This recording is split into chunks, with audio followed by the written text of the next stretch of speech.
ತುಪ್ಪ ಬಿಡ್ಲಿಲ್ಲನ್ರಿ? ತುಪ್ಪನು ಕಾಸಿಡಪ್ಪ ಬೆನ್ನಿ ಅಂತ ಸ್ವಲ್ಪ ಬರೋದ್ ಲೇಟ್ ಆಗಿತ್ತ. ಆಯ್ತು ಅವ್ರು ಲೇಟ್ ಮಾಡಿದ್ರು. ತುಪ್ಪನು ಕಾಸಿಡ್ಲು. ಇನ್ನೇನು ಗುರುಗಳ ಕಾರ್ಗಡೆಂಗ ಬರೋ ಟೈಮ್ದಾಗ ಏನಾಯ್ತು? ಮನೆಯ ಒಂದು ಸಣ್ಣ ಬಾಲಕಿ, ಏನಾಯ್ತು? ಸಣ್ಣ ಹುಡುಗಿ, ಹೌದೌದು. ಮತ್ತ ಮನ್ಯಾಗ ಸಣ್ಣ ಸಣ್ಣ ಮಕ್ಕಳು ಇರುವನ ಅದೇನ್ ಮಾಡಿ ತಗೊಂಡ್ ನಡ್ಮನ್ಯಾಗ ಬಂದು ಸಂಡಾಸ್ ಕೂತಿಪ್ಪ. ಸಣ್ಣ ಹುಡುಗಿ ಬಾಲಕಿ. ಇನ್ನು ಗುರುಗಳ ಕಾರ್ಗಡೆ ಟೈಮ್ ಇಲ್ಲೇ ಇದ್ರಿಗೆ ಬರಾಕೈತಿ. ಅದನ್ನ ಬಳಕೋತಿದ್ರ ಗುರುಗಳು ನಮ್ ಸುಮಾರು ಆಕೈತಿ ಬಾ ಅಂದಕಿನ ಏನ್ ಮಾಡ್ಲು? ಏನ್ ಮಾಡ್ಲು?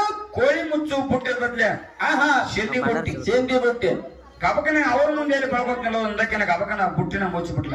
ಆ ಬುಟ್ಟಿ ಮುಚ್ಚುದು ವಾಂಕ್ಸಿರ್ಸಲ್ಲಿ ನೋಡಿದ. ಬುಟ್ಟಿ ಮುಚ್ಚುದು ನೀವು ಮಾರ್ಕ್ ಸರ್ಸಲ್ಲಿ ನೋಡಿದ್ರಿಪ್ಪ. ಏನ್ ಮಾಡಿ ತಿರ್ಸಲ್ ಬುಟ್ಟಿ? ಮತ್ತ ಗುರುಗಳು ಬಂದ್ರು, ಪಾದಕ್ಕೆ ನೀರ್ ಹಾಕಳು, ಪಾದ ತೊಳಗಳು, ಕುಂಕುಮ ಹಾಕಳು, ವಿಭೂತಿ ಹಾಕಳು, ಸ್ವಾಮಿ ಮಾಡ್ಲು, ಒಳಗ್ ಕರ್ಕೊಂಡು ಹೌದೌದು. ಕಂಬಳಿ ಹಾಕಲು, ಮನಿ ಇಟ್ಲು, ಸ್ವಾದ್ರ ಮೇಲೆ ಕೊಣಿಸಳು ಗುರುಗಳನ್ನ. ಯಪ್ಪ ಪಂಚ ಪಕವಾನ್ ಅಡಿಗೆಲ್ಲ ನೀಡ್ಲು. ಅವ್ರಿಗೆ ನಾವ್ ಏನ್ ದಾದ ಇಲ್ಲ ಅವ್ರಿಗೆ. ಆ ಬುಟ್ಟಿನಾಗ ನೆದ್ರ ಅವ ಅದನ್ನ ನೋಡಿ ತಿರ್ಸಲ್ ಬುಟ್ಟಿ. ನಾವು ಬರೋ ತಾರೀಕಿಂದ ಈ ಬುಟ್ಟಿ ಯಾಕ ಮುಚ್ಚಳು, ಇದ್ರಾಗ ಅಂತದ್ ಏನಿತ್ತಾಳು. ಯಪ್ಪ ಗುರುಗಳ ಪಂಚ ಪಕವಾನ್ ಅಡಿಗೆ ಎಲ್ಲ ನೀಡೇನಿ, ಉಂಡ್ರಿ ತಿನ್ರಿ ಏನ್ರಿ? ನಮಗ ಆಶೀರ್ವಾದ ಮಾಡಿ ಹೋಗ್ರಿಪ್ಪ.